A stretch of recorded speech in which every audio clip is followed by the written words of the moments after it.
Bred to Win, brought to you by Inglis. The 2022 Inglis Yearling Sale Series, entries now open.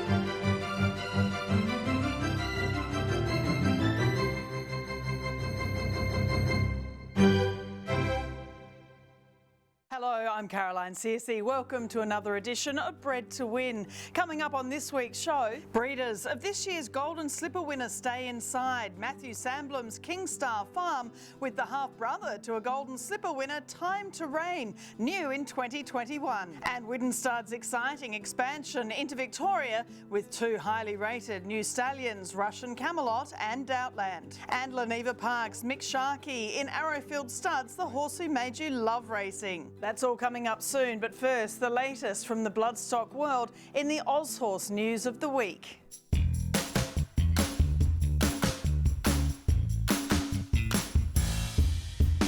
The global breeding industry lost one of its greats this week with the death of spendthrift farm owner B. Wayne Hughes at the age of 87. Hughes bought Spendthrift in the US in 2004 and raced champions such as Into Mischief, Beholder and last year's Kentucky Derby winner Authentic, while he supported the Australian breeding industry heavily in recent years, setting up Spendthrift Farm in Victoria, who will stand 6 stallions this season. Done. 2.2 million. One of the most expensive mares sold in recent years, the dual Group 1 winner in her time has safely delivered her first foal at Yulong Farm in Victoria. The mare was bought by Yulong at this year's Inglis Chairman's sale for $2.2 million and her healthy colt foal is by I Am Invincible. Yulong also welcomed the first foals by the All Stakes winning son of Redout's choice, Alabama Express, a filly from Piero mare All of Me, and a colt from an American bred Sky Mesa mare. Alabama Express will stand his second season at Yulong Farm at a fee of $24,750. The first Group 1 of the new Australian racing season saw a great result for the connections of Rosehill Guineas winner Mo'unga, who was successful in the Winx Stakes, but heartbreak for all involved with the loss of Group 2 winner Brandenburg. Mo'unga outbattled star mare Very Elegant for his second Group 1 success, his name derived from his New Zealand All Black part owner Richie Mo'unga, who donates his prize money to charity. It was another success for Waikato Studs champion New Zealand sire Savabeel, with the Savabeel O'Reilly Cross running at 14% stakes winners to runners. Savabeel also had a tissue from Posey, assisted a Daffodil, win the last race on Saturday's Randwick program. A nasty fall also marred the Group 2 event on the program with the Darley Silver Shadow Stakes, the first leg of the Sydney Spring Fillies series, won by the daughter of Star Witness, Swift Witness, in the Frank and Christine Cook colours.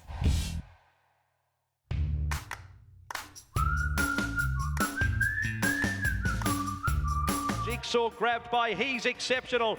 The Inglis Graduate of the Week was Moonee Valley's Mitchell Mackenzie Stakes winner He's Exceptional, a first stakes winner for his Newhaven Park-based sire Extravagant. Raced to 2 Group 1 successes in New Zealand by the Tiakau team, Extravagant son from Sebring mare Shiza Danica was bred by Seymour Bloodstock and sold at the Inglis Classic yearling sale for $40,000 to Clark Bloodstock. And as well as star mare Fasika we mentioned last week as a highlight lot in the late August Inglis online sale, another highlight is the Danehill Free 3-time Sydney winner Lucicello. The daughter of I Am Invincible was placed in both the Rosebud and the San Domenico Stakes. With many stallion parades around the country being forced to go virtual because of COVID restrictions, you can view many new and proven sires on the stud websites. This week, Arrowfield Stud released a high-quality production of its champion stallion roster with an emphasis on fathers, grandfathers and great-grandfathers of the horse and human variety. Hey Pa, what makes a champion stallion? Well, Johnny, it's all about the selection. The video features up-to-date vision of all the Arrowfield stallions, including four-time champion sire Snitzel, racetrack champion the Autumn Sun, Castelvecchio as his first foals arrive, and internationals Morris, Shalar and new boy Admire Mars. You can view the half-hour Arrowfield Stud Stallion Parade, beautifully scripted and voiced by Susan Archer, on their website arrowfield.com.au. Matthew Sandblom is well known in the breeding industry as a shareholder in Newgate Farm, a part owner of Golden Slipper winner Capitalist, and now the breeder and part owner of this year's winner in Stay Inside. In 2021, Kingstar Farm welcomes Time to Reign, himself a half-brother to a Golden Slipper winner, great value at under $10,000. Time to Reign bounces back today.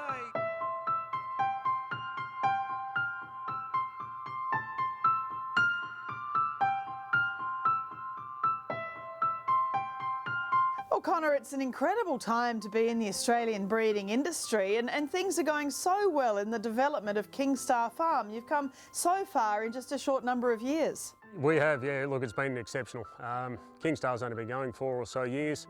We've grown really well. We've sold weanlings well. We've topped mare sales with our mares. We've started offering our yearlings at Magic Millions and others. So we're really stepping up, and to top it all off, we got the Golden Slipper winner this year carrying our brand. So yeah, things are looking up, and they're happening very quickly. And it really is a great credit to Matthew Sandblom, you know, the people he's brought together, but the horses, of course, as well. I mean, a Golden Slipper winner, as you say, and so many other, appearances by horses, whether it be a bull point, whether it be a horse that you've bred or sold or, bought and the relations have gone well. The entire breeding program is just on the up. It is, and look, it's a lot of hard work, and I think sometimes people underestimate how hands-on Matthew is. I've only recently joined the farm, and in that way I'm extremely lucky. Matthew's got a big program here. There's well over 150 mares on the property. The property's now over 800 to 900 acres, and we lease another property down the road, so we've got plenty of space. We've got 4 stallions.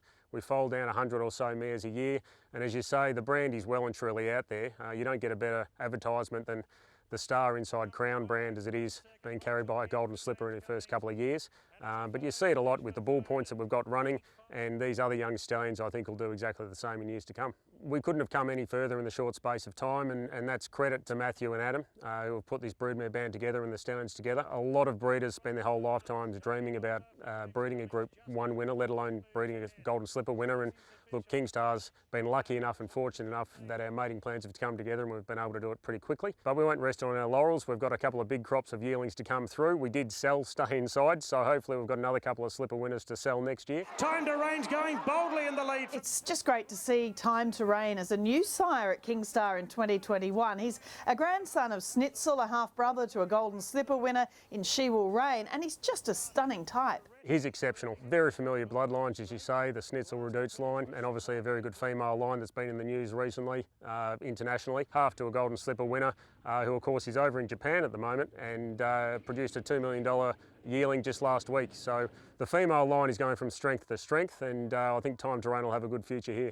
And his sire, Time for War, he was an absolute loss to the industry. As I said, a son of Snitzel from a Zabeel mare. He won the Pago and the Brisbane Sires Produce or Queensland Sires Produce Stakes. Who knows what he would have done with more than those 2 seasons at stud?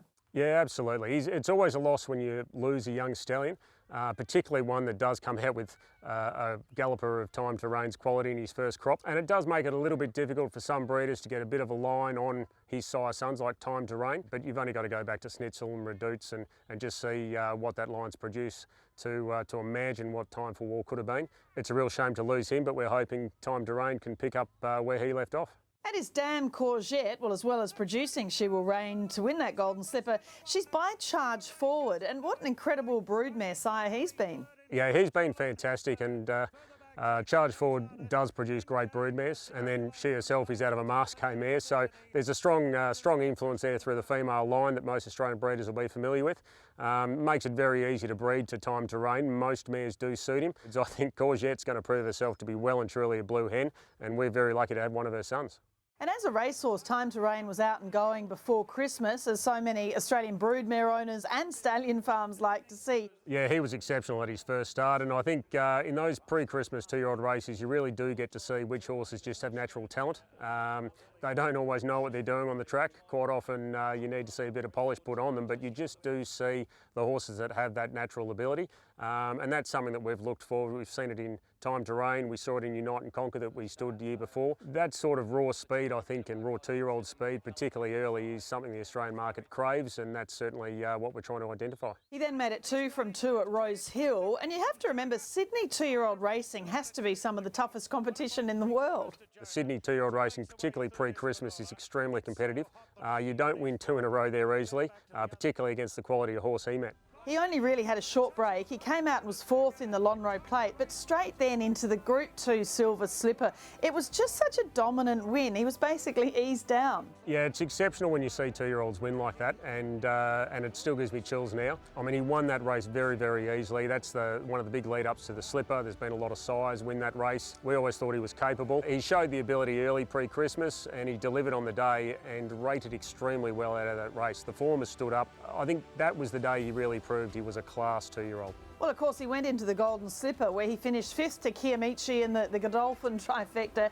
He was ahead of some of the star two-year-olds in probably the toughest Group 1, two-year-old Group 1 in the world. I dare say it is the toughest Group 1. It wasn't made any easier that day by the bog track. You found out which of the two-year-olds were genuine racehorses and could tough it out. So he finished just behind them in 5th, second colt home behind Microphone, and his record, I think, stands for itself. He beat some very good horses in his time, from Bivouac on debut right through to Sort and Cosmic Force and Yes, Yes, Yes, and stallions that we know went on to do great things on the track. We're excited to have him because he is a sensational type. I mean, he's got great hip, stride, length, all the sort of things we look for.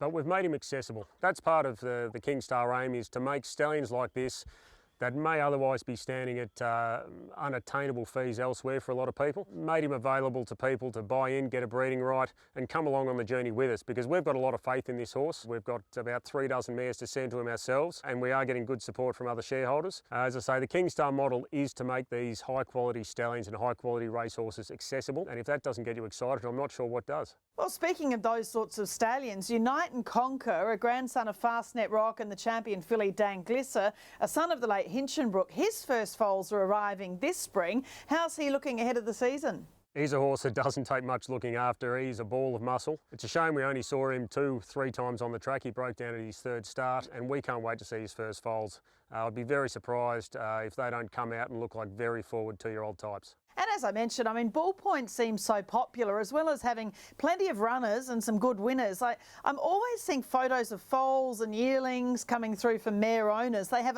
a Bull Point in their paddocks growing out. It sounds as if he's been very popular as well. Yeah, Bull Point's one of the rare stallions that's actually had his book increase year to year. Normally they cover a big book first season, and then you maybe a little bit less second and third season.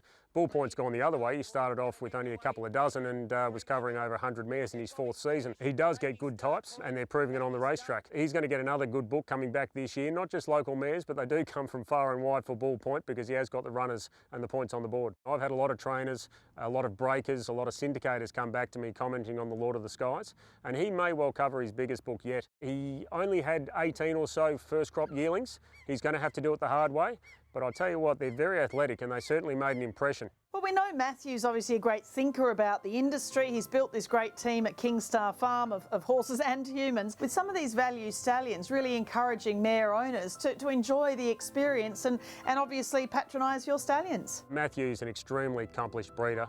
You'd be hard pressed to find a more committed participant in the industry at the moment, both racing and breeding. He's involved obviously in a couple of big farms, big stallion operations. He's got horses and broodmares racing and breeding internationally. Kingstar is where we can bring that all together and really apply it to the small breeder, because look, Matthew started out a small breeder. Granted, he's a small breeder on a very large scale now here at Kingstar, but he's had great success in the thoroughbred game, and indeed standard breds over the years, just with a handful of mares, going to, I suppose, what some might consider your lesser stallions, the sort of stallions we've got here for under $10,000. But he's proven again and again that if you choose the right stallion, it doesn't matter how big you are, small breeder, a large breeder, conglomerate, you can produce winners. And Stay Inside is a prime example of that.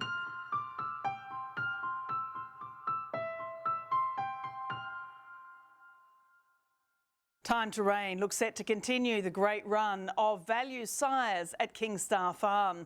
Coming up on Bred to Win, the Cambridge Stud Performance of the Week and Widden Stud's new base in Victoria. Bred to Win, supported by Prized Icon, a Group 1 winner of 2 and Derby winner of over $2 million, standing at Winden Stud in 2021.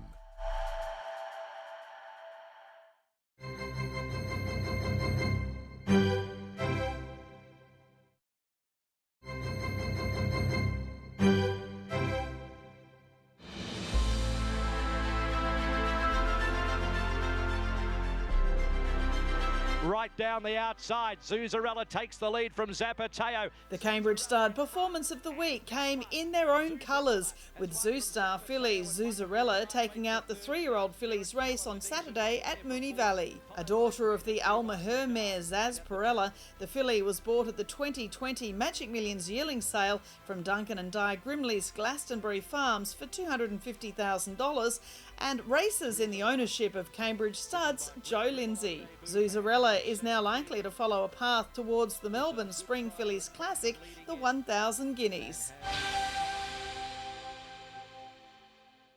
Widden Stud has an incredible history over 153 years of standing champion stallions and producing racetrack stars. And now they've expanded into Victoria, standing first season sires Russian Camelot and Doubtland in 2021.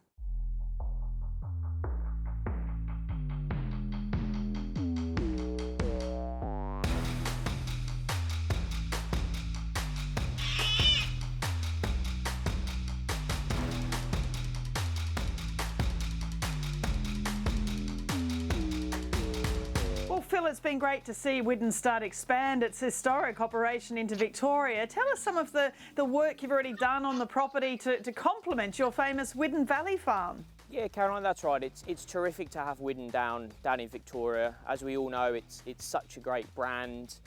It's got a great history around it. So to have them down here in Victoria is just magnificent. Look, the farm has come a long way in just a few months. There's been a lot of money spent on infrastructure. Of course, 4 new stallions on the property already. We're already close to putting up the fully booked signs on both Doubtland and Russian Camelot, which, you know, in all my life being in Victoria, it's not happened before the season started before. And here comes Russian Camelot with a big bounding run. Well, looking at Russian Camelot, first of all, one of the new boys down there, what an incredible story he's been. Who'd have thought a European-bred 3-year-old could achieve what he did, the first Northern Hemisphere 3-year-old to win an Australian Classic? Yeah, it's quite amazing, isn't it, Caroline, to have a horse like him come down here, do what he's done. Remember, he was 6 months behind just about everything else he was running against. To win a South Australian Derby, to win an Underwood, then just become probably an elite miler. Let's not forget, unfortunately, he suffered that injury in the All-Star Mile, and he ran through that, ran a huge race, an enormous race to run second. He was anti-post favourite for the Doncaster, and just a wonderful horse, and it's such a shame we didn't get to see, or the Australian public didn't get to see the best of him. Like, he would have been a really elite horse over the next 12 to 18 months. It's a huge privilege to have him here.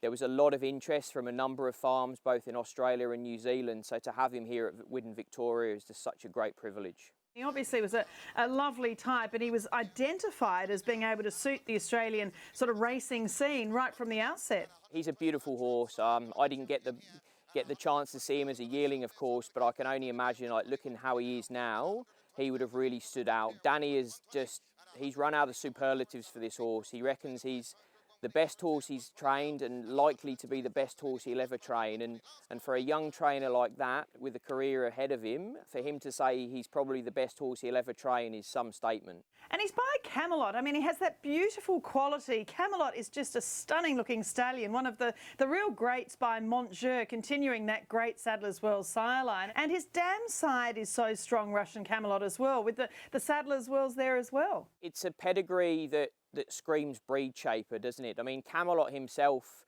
has got the chance to be a breed shaper. He nearly won the Triple Crown. Camelot himself has been a tremendous sire in a very short period of time. The sire of 7 Group 1 winners. And in the Southern Hemisphere, his stats are even better. He works off approximately 9% stakes winners to runners in the Southern Hemisphere. He's a tremendous sire, and if Russian Camelot can follow in his footsteps, he's going to be an elite sire. And when you're thinking about the horses he beat, you know, that he was racing against these tough, hardened, seasoned, multiple Group 1 winners. You're talking about Arcadia Queen, Humidor. I mean, he really was incredible. He ran against some of the best, didn't he? And horses that were sometimes many years in front of him with experience.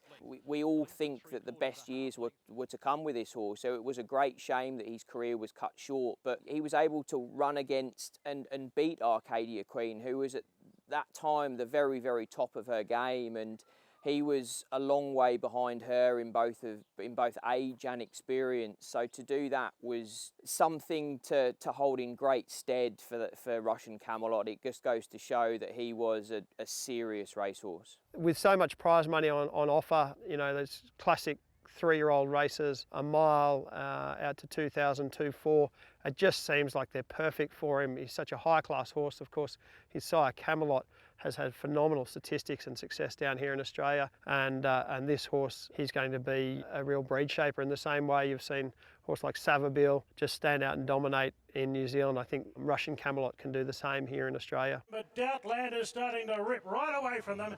Oh, this is a demolition job. And the other first season sire who's so exciting is Doubtland, $1 million yearling, of course, through the Inglis Easter yearling sale. And of course, he's by Not a Single Doubt. And what a great sire he's become in the last few years, a son and a grandson winning the Golden Slipper. Having a son of Not a Single Doubt down here, and also a son of Not a Single Doubt up in the Hunter with Anders, is a great achievement for Widden. A great sire of 2-year-olds, a great sire of Sprinter, and one of the most commercial sires still going around. The Hawks team absolutely loved him. They think he was the pick of all the yearlings they bought that year, which for a trainer like John and Wayne and Michael Hawks to say that is truly exceptional. But you see him here today, and he's just an absolute legend of a horse. He really is. He goes about his business like he's done it a million times before. He's got an exceptional temperament on him. He's a tremendous looking horse. He's difficult to fault conformationally. If he can throw those good looks, that speed, and most of all that temperament into his progeny, I think we'll have a really good sire of 2-year-olds on our hands. Rick Jamieson, who spends a lot of time looking at matings, he was very keen to be involved in this horse because he said when he did his matings, he just blew up his computer. When you drill into his pedigree, you have so many options and so many things you can capitalise on. So he's going to be a real superstar down there in the Victorian staying ranks for years to come. And it was really good to have Star Witness and Mahogany get down to the farm early, really to let some Victorian mare owners have a look at these two boys who've done such an incredible job from their Hunter Valley base. Two of the most proven stallions in the country, aren't they? Mahogany and Star Witness, both of whom signed another 100 winners last season. But to have two great warriors of horses, really, in Star Witness and Mahogany, the proven boys, they just really complement each other so well. Look, it's a really exciting time, certainly a busy time of the year. You know, foals on the ground, stallions covering, and the new boys are really loving their new job. Like you see them today here in the paddock, they're as happy as Larry. I don't know if they'd want to go back to the racing game anymore. They certainly love it here and they're having the time of their lives.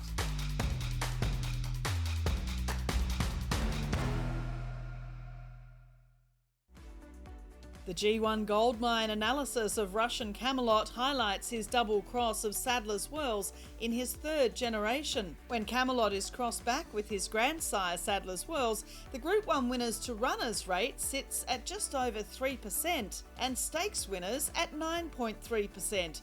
These stats highlighted by French Group 1 winner Wonderment. Looking at Russian Camelot's dam sire Cape Cross combining with Danehill, that cross has nearly 3% Group 1 winners to runners and over 10% stakes winners to runners, including Breeders' Cup Mile winner Order of Australia and British St Ledger winner Galileo Chrome. If you have a Danehill mare to send to Widden, Victoria, check out their website for a free G1 Goldmine report. So many wonderful opportunities for mare owners in Victoria this year, including Widden Stud with its extensive roster.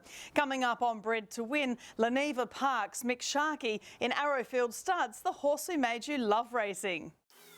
Bred to Win, supported by Hanover Lodge, preparing the elite racehorse.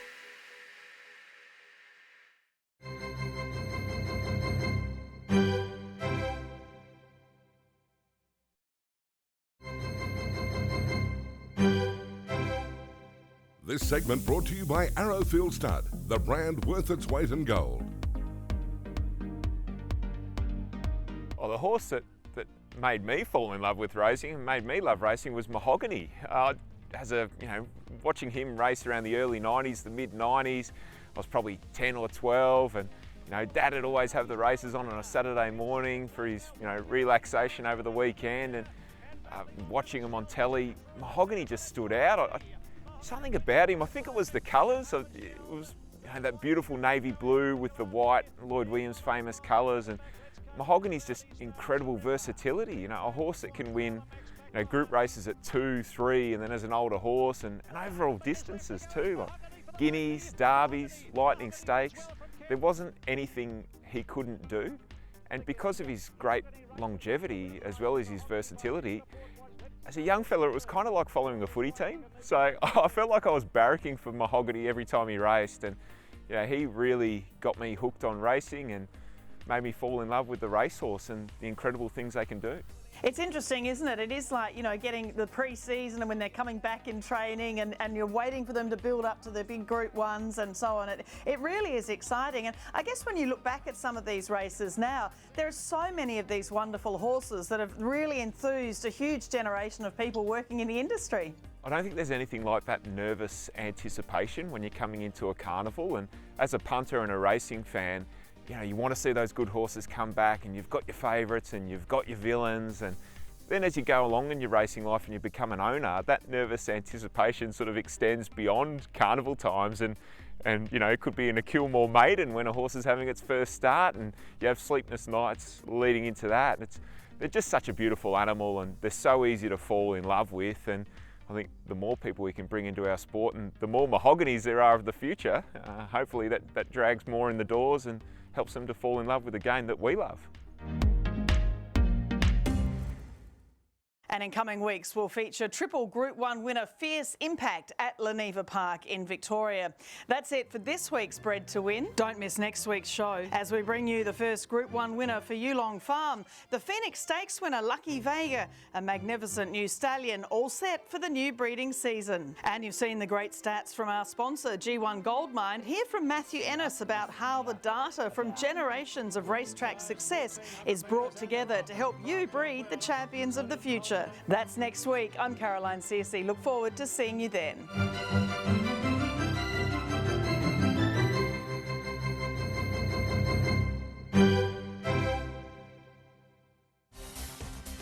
Bred to Win, brought to you by Inglis, the 2022 Inglis Yearling Sale Series. Entries now open.